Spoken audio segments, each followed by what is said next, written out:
ঘড়ির কাঁটায় বাজে 6:37, 26শে মে। এখন কিন্তু সন্ধেবেলা। আচ্ছা যাই হোক, আমি এটা এখন বানাতে বসেছি। বেশিক্ষণ আগে বানাতে বসিনি, বসেছি প্রায় 6:15-20 নাগাদ। এটা বানাচ্ছি, জানি না কতটা কি হবে না হবে। 28শে মে আমার ফ্লাইট আছে, আমি আমার মায়ের কাছে যাব, মা দিদির কাছে, হায়দ্রাবাদ। তো আমি ঠিক করেছি আমার নিজের হাতে বানানো এই পারান্দাটা আমি পরে যাব। তার জন্য আমি আজকে থেকে বানানো স্টার্ট করেছি, জানি না কমপ্লিট হবে কি না, কারণ 28 তারিখে আমাকে মোটামুটি সকালবেলা 6:45-র মধ্যে বেরাতে হবে। আমার 8:30টার ফ্লাইট আছে, তো আগে তো যেতেই হবে। যাই হোক, তো দেখা যাক কতটা কি বানাতে পারি, সবটাই তোমাদের সাথে এই ব্লগটাতে শেয়ার করব। এখন বাজে রাত্রি 8:30, আর এরই মাঝখানে আমার এটা তৈরি হয়ে গেছে। 3টে ব্রেড তৈরি হয়ে গেছে। এরপরে পালা হচ্ছে ফুলের। এখানে আমার লাগেজের মাপঝোপ হচ্ছে ওয়েট মেশিনে। এখানে আদুও বেচারা বসে রয়েছে, কারণ ও আমার সাথে যাবে, সুতরাং সব মিলিয়ে কত হচ্ছে সেটা দেখছি। তো এখানে আর মিষ্টি যাবে, আর বাদবাকি কিছুই যাবে না। আমি ভীষণ টেনশনে আছি, কারণ আমি কখনো বাইরে কোথাও একা যাইনি। বিশাখাপট্টনম গেছিলাম, কিন্তু ওখানে কলেজ বন্ধুরা ছিল, আর ট্রেনে করে গেছিলাম। ফ্লাইটে এটা আমাদের ফার্স্ট টাইম, মানে আমার ফার্স্ট টাইম। সো আমি খুব টেনসড। তাও ট্রেনে করে গেলে একরকম ছিল। ট্রেনেও যা কাণ্ড ঘটিয়েছি সেটা নিয়ে আমি একদিন তোমাদেরকে স্টোরি টাইমে বলবো। বাট আপাতত কালকে প্লেনে করে যাওয়াটা সত্যি খুব চাপের লাগছে আমার কাছে। বিপ্লব তো শুধু বাইরে অবধি ছেড়ে চলে আসবে, যদিও বা দিদি থাকবে, দিদি বাইরে ওয়েট করছে। আর একটা কথা, আমার মা কিন্তু জানে না যে আমি কালকে যাচ্ছি। মা জানে শনিবার দিন যাবো, অর্থাৎ 30 তারিখে। মায়ের কাছে এটা সারপ্রাইজ হবে। আজকে মায়ের সাথে সন্ধ্যেবেলা কথাও হয়নি। মাকে বলেছি যে বিপ্লব বাড়িতে আছে, আমি একটুখানি বিপ্লবের সাথে থাকবো, তো আমি তোমাকে পরে ফোন করছি বলে আমি ফোন রেখে দিয়েছি। মায়ের সাথেও কথা হয়নি। সো জানি না কি হবে কালকে। মা দেখে কি, মা তো কেঁদেই ফেলবে, আমি মানে পুরো একদম কনফার্ম। যাই হোক, মা এমনি ভাবছে যে যখন আমরা চলে যাব, মা বলছে যে আসার একটা ব্যাপার আলাদা, বাট যখন তোরা চলে যাবি তখন আমি কি করবো, এই বলে মা দিন রাত কাঁদছে। যাই হোক, আপাতত ফিঙ্গার ক্রসড কালকে সেফলি আমি ল্যান্ড করি। জানি না। এখন ঘড়ির কাঁটায় বাজে 10:41, রাত্রির 10:41। আর আমার এখানে এটা বাঁধা হয়ে গেছে, আমি খুব রাফলি বেঁধেছি। লুক এট দিস, কি ভালো লাগছে দেখতে।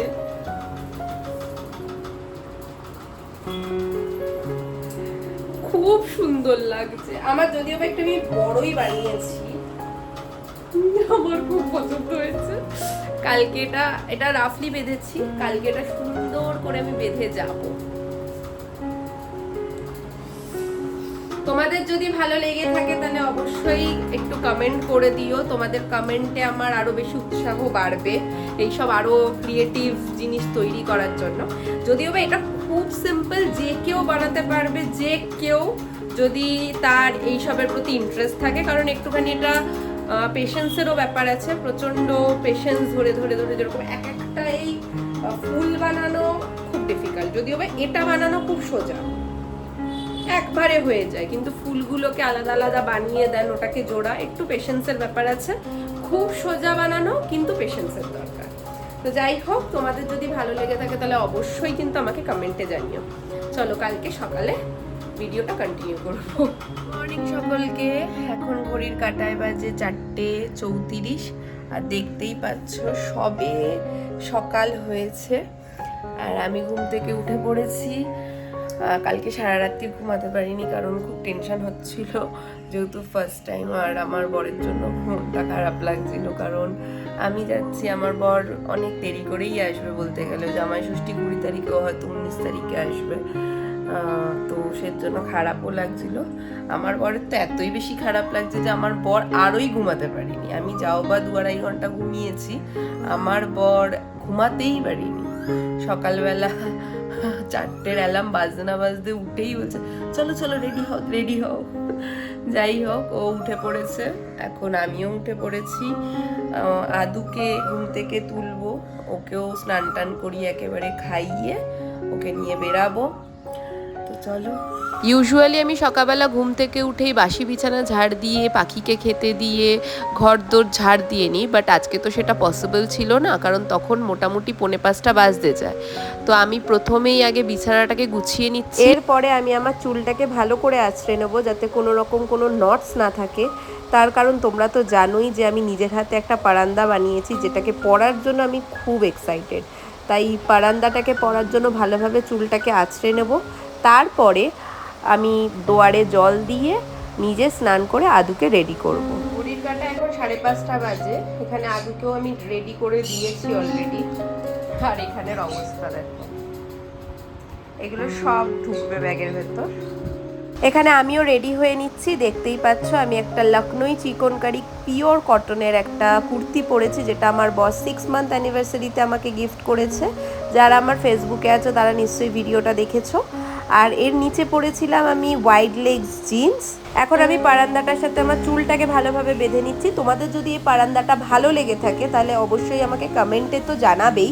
তার সাথে সাথে যদি তোমরা এই পারান্দাটা কিভাবে বানাতে হয় সেটা যদি টিউটোরিয়াল চাও তাহলে অবশ্যই কিন্তু কমেন্টে জানিও, আমি এটার একটা ভালোভাবে ভিডিও করে তোমাদের সাথে শেয়ার করব। সাজার মধ্যে আমি এখানে কিছুই সাজিনি, শুধু পন্ডস পাউডার দিয়ে মুখটাকে একটু জাস্ট ফ্রেশন আপ করেছি, আর একটু লাইনার করেছি, আর L18-এর লিপ টিন্ট আমি আমার লিপের জন্য ইউজ করেছি। দ্যাটস ইট, আর কিছু আমি সাজিনি। 20 মিনিটে আমি রেডি, দেখতেই পাচ্ছ এখন 5:50 বাজে। তো চলো এবার সব কিছু গুছিয়ে বেরানো যায়। ঘড়ির কাঁটায় ডট 6টা বাজে, আর আমরা এখানে বেরিয়ে পড়েছি।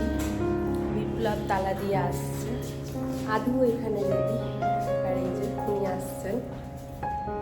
এরপরে বিপ্লবের বাইকে করে আমরা বেরিয়ে পড়েছি, সাথে ছিল আদু। এই সময় আমার মধ্যে যে কি ফিলিংস সেটা আমি তোমাদেরকে ভাষায় বোঝাতে পারবো না, কারণ তখন আমার মাথায় চলছে প্রথমবার ফ্লাইটে ওঠার সেই টেনশন, বিপ্লবকে ছেড়ে আসার সেই কষ্ট, এবং তারই সাথে মা দিদির সাথে দেখা করার আনন্দ। সব মিলিয়ে আমার মধ্যে কি চলছে আমি বোঝাতে পারবো না। এরই মাঝে কথা বলতে বলতে পৌঁছে গেছি কলকাতা এয়ারপোর্ট।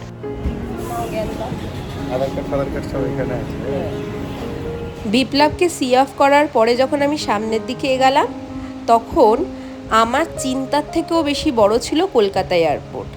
সাথে আদু ছিল, কিন্তু আমার ছিল ভীষণ টেনশন, কারণ এইসব বোর্ডিং পাস আমি কিছুই বুঝি না। তারপরে দিদিকে ভিডিও কল করলাম, দিদি আমাকে বলল এখান থেকে তুই বোর্ডিং পাস কালেক্ট করে আমি পৌঁছে গেলাম চেকিং করাতে। যেহেতু আদু আমার সাথে ছিল আর আদুর কিছু জিনিসপত্র আমার সাথে ছিল, তাই আমি চেকিং করার ওইখানে আগেই বলে দিয়েছিলাম যে আমার সাথে কিন্তু আমার গোপাল আছে। তো উনি বললেন কোনো অসুবিধা নেই, আপনি এই ট্রেটার মধ্যে দিয়ে দিন। তো আমি সমস্ত কিছু যেই সব মেটালের জিনিসপত্র ছিল সমস্ত কিছু এই ট্রের মধ্যে দিলাম, দিয়ে সুন্দরভাবে আমার চেকিং। তোমরা যে জায়গাটা দেখছো এই জায়গায় প্রথমবার এসেছি তা না, এর আগে এয়ারপোর্ট ঘোরার পারমিশন ছিল, 100 টাকা টিকিট ছিল।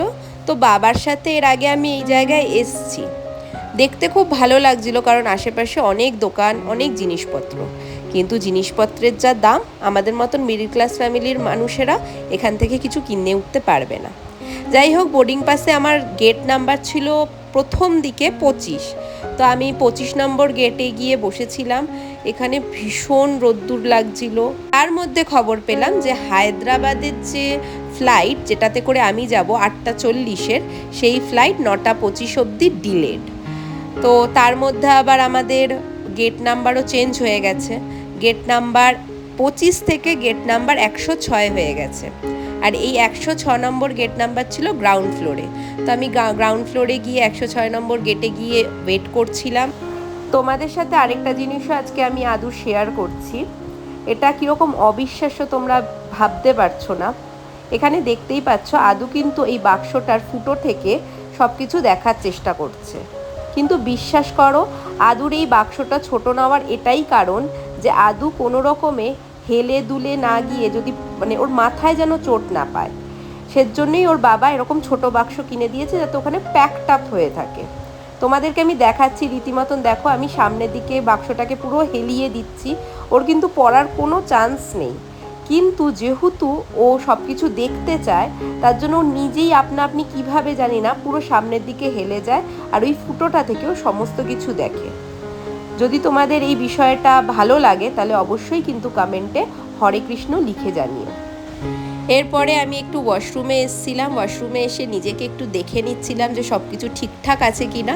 আর I must tell you this যে আমাদের এয়ারপোর্টের ওয়াশরুম কিন্তু সত্যি যথেষ্ট পরিষ্কার। এরপরে ওয়াশরুম থেকে ফিরে এসে জানতে পারি 9:25 ফ্লাইটটাও ডিলেড হয়ে 9:45 হয়ে গেছে, অর্থাৎ যেই ফ্লাইটটা আমার বুকিং ছিল 8:40 সেই ফ্লাইটটাই ডিলেড হয়ে গেছে 9:45। এরপরে ইন্ডিগোর ক্রু মেম্বাররা আমাদেরকে রিকোয়েস্ট করে যাতে আমরা লাইনে দাঁড়িয়ে আমরা পৌঁছে যাই ইন্ডিগোর বাসের কাছে। এই বাসটাই আমাদেরকে ফ্লাইট অবধি নিয়ে যাবে, যেটা খুব কম সময়ই লেগেছে। আর আমি এখানে আমার ফ্লাইট দেখে ভীষণই এক্সাইটেড, যত রকম টেনশন ছিল সব যেন ভুলে গেলাম। ওই জায়গাটা দেখে, ওই এনভায়রনমেন্টটা দেখে ভীষণ আমি এক্সাইটেড হয়ে পড়েছি।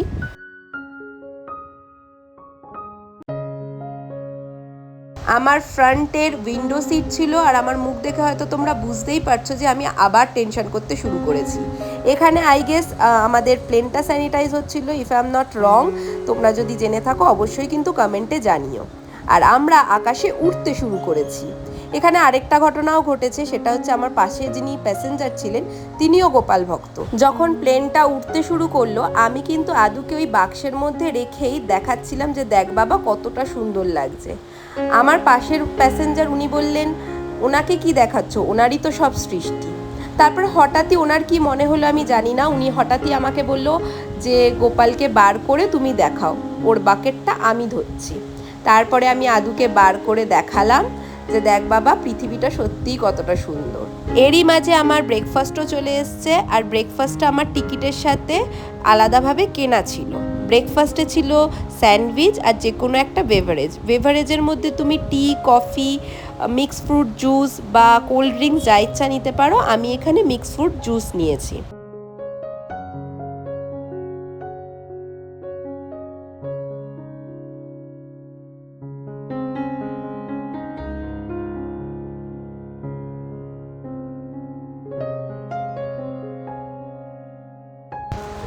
আমি এখানে ফ্লাইটের ওয়াশরুমে এসেছিলাম, আর ওয়াশরুমটা ভীষণই ছোট, একটা মানুষ জাস্ট কোনো মতে দাঁড়াতে পারবে এতটাই ছোট। একটা মিরর ছিল, হাত ধোয়ার জায়গাও ছিল, কিন্তু ভীষণই ছোট। ওয়াশরুম থেকে আসার পরে আমার ভীষণ ঘুম পাচ্ছিল, যেহেতু আমি সকালবেলা অনেক সকালে উঠেছি, কালকের সারা রাত্রির ঘুমাইনি, সব মিলিয়ে ঘুম পাচ্ছিল, কিন্তু মাথা ঠেকানোরও জায়গা ঠিকঠাক ছিল না। এরই মধ্যে সিট বেল্ট সাইন অন হয়ে গেছে, উইচ মিনস আমাদের সকল প্যাসেঞ্জারকে সিট বেল্ট পরতে হবে। ওই সময় আমরা ওয়াশরুমে যেতে পারবো না, ব্যাড ওয়েদার কন্ডিশনের জন্য আমাদের প্লেন টার্বুলেন্সে পড়েছে। টার্বুলেন্সে যখন পড়ে তখন সত্যিই ভয় লাগে, কারণ প্লেন এমনি চলছে সত্যি সেটা বোঝা যায় না, কিন্তু টার্বুলেন্সে যখন হঠাৎ করেই প্লেনটা কাঁপতে থাকে অবভিয়াসলি তখন ভয় লাগারই কথা।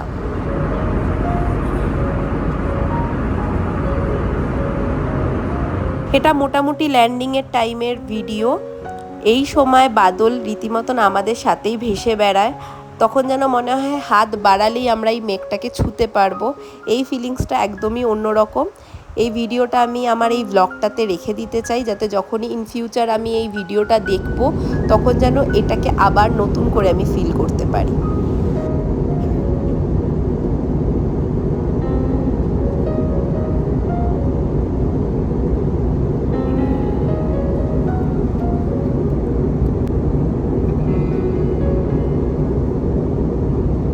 এটা একদম ল্যান্ডিংয়ের টাইমের ভিডিও, যেই সময় আমার ভীষণ শরীর খারাপ লাগছিল। আমার মোশন সিকনেস রয়েছে, যার কারণে আমার ভীষণই শরীর খারাপ লাগছিল, কারণ প্লেনটা কখনো ডান দিকে হেলে যাচ্ছে, কখনো বাঁ দিকে হেলে যাচ্ছে, মানে একদম গুরুতর অবস্থা যাকে বলে।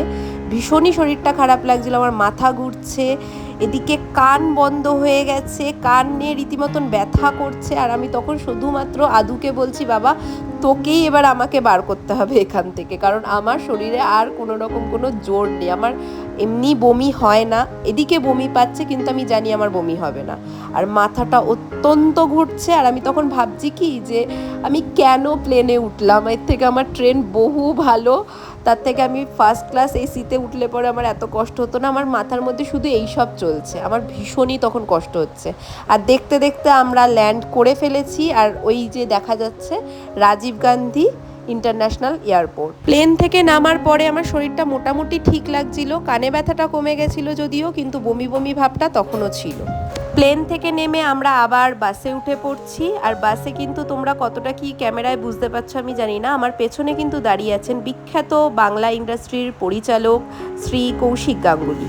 যাই হোক, এরপরে আমি চলে যাচ্ছি আমার লাগেজ কালেক্ট করতে। আর বিশ্বাস করো, রাজীব গান্ধী ইন্টারন্যাশনাল এয়ারপোর্ট আমাদের কলকাতার এয়ারপোর্টের থেকে 10 গুণ বেশি বড় ছিল। প্লেনেই আমাদেরকে এয়ার হোস্টেসরা বলে দিয়েছিল যে 6 নম্বর গেট থেকে আমরা লাগেজ কালেক্ট করতে পারবো। তো আমি এখন 6 নম্বর গেটের সামনে চলে যাচ্ছি।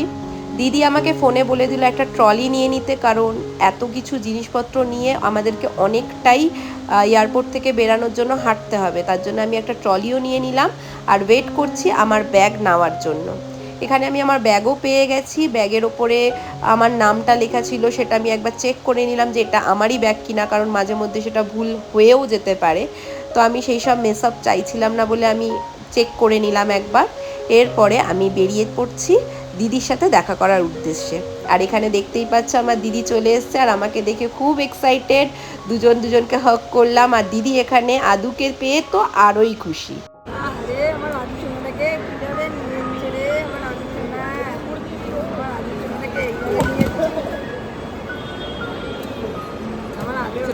এরমভাবে নিয়েছে আমার আদিচনা, তাহলে আমার আদিচনা টুপি রেখে গেছে।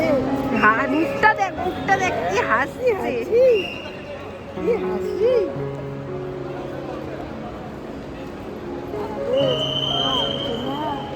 চলো চলো বাড়ি চলো মা।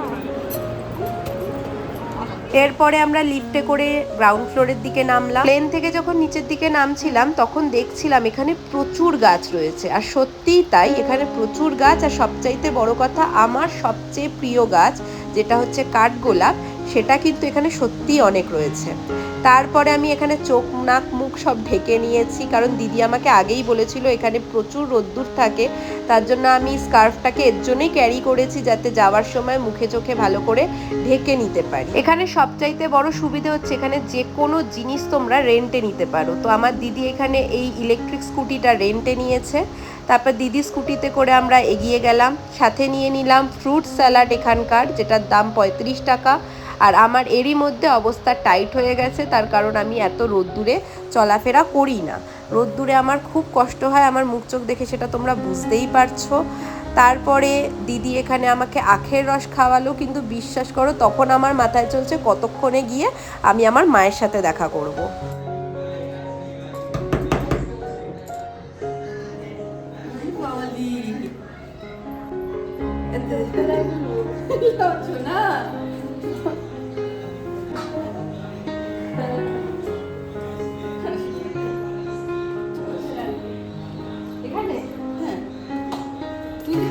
শনিবার আসবে।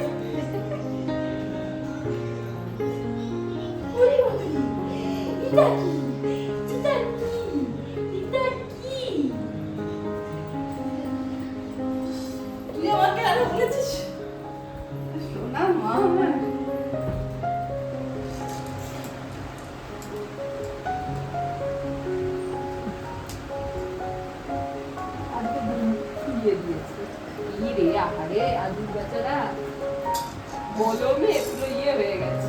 ভাই কেমন আছো ভাই? ভাই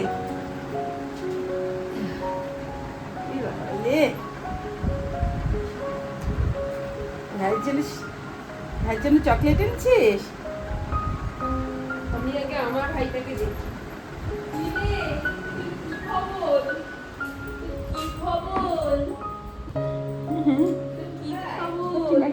চিনে গেছে বিশাল ভালো খবর। বাবা দুটো ভাত দিয়ে ইয়ে করি, তুই আগে কাঁদো তারপরে তুই আমাকে বলিস নি ভাত ভাত তো করিনি আমি। আমার বাবা নাও তোমার তোমার চকলেট নাও আমার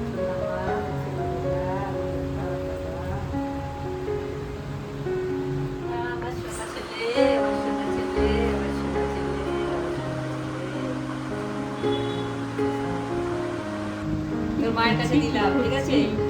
তোর মায়ের কাছে দিয়েছি। মা কি আমায় দেবে? আগে জিজ্ঞাসা করো। সেটাই হচ্ছে কথা, মা দেবে কিনা। এই যে তোর মাকে দিলাম।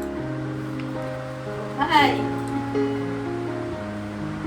না, তুমি এটা দিয়ে চকলেট খাবে। খাই না। এটা দিয়ে বিস্কিট নিয়ে আয়। এই, তোর কি হয়েছে? কালকে রাত্রে দিদি আমার জন্য পালক পনির করেছিল, যেটা আমার মা জানে না। আমি আমার দিদির হাতের রান্না আমার মায়ের হাতের রান্নার থেকেও বেশি ভালো খাই। আমার মা তো অবশ্যই ভালো রান্না করে, কিন্তু আমার দিদির হাতের রান্না কেন জানি না সবচাইতে ফেভারিট। তার জন্য আমি আসবো যেহেতু, তার জন্য দিদি এই পালক পনিরটা করেছিল। আমার মা জানে না, আমার মা ভেবেছিল শনিবার অবধি রেখে দেবে। তো যাই হোক, এখন আপাতত এই পালক পনিরই খাচ্ছি। এখানে আদু বাবাকেও আমি মোটামুটি গা হাত পা ধুইয়ে খাবার দাবার দিয়ে ও রেডি হয়ে বসে পড়েছে। আজকের ভিডিওটা এই অবধি থাকলো। যদি ভিডিওটা ভালো লেগে থাকে তাহলে অবশ্যই লাইক করো, কমেন্ট করো, সকলের সাথে শেয়ার করো, আর অবশ্যই কিন্তু আমার চ্যানেলটাকে সাবস্ক্রাইব করবে। আর পাশে থাকা বেল আইকনটাকে ক্লিক করে দিও, যাতে যখনই আমি নতুন ভিডিও আপলোড করব তোমরা সবার আগে নোটিফিকেশন পাও। তাহলে আজকে এই অবধি থাক, পরে দেখা হবে অন্য একটা ব্লগে। টাটা।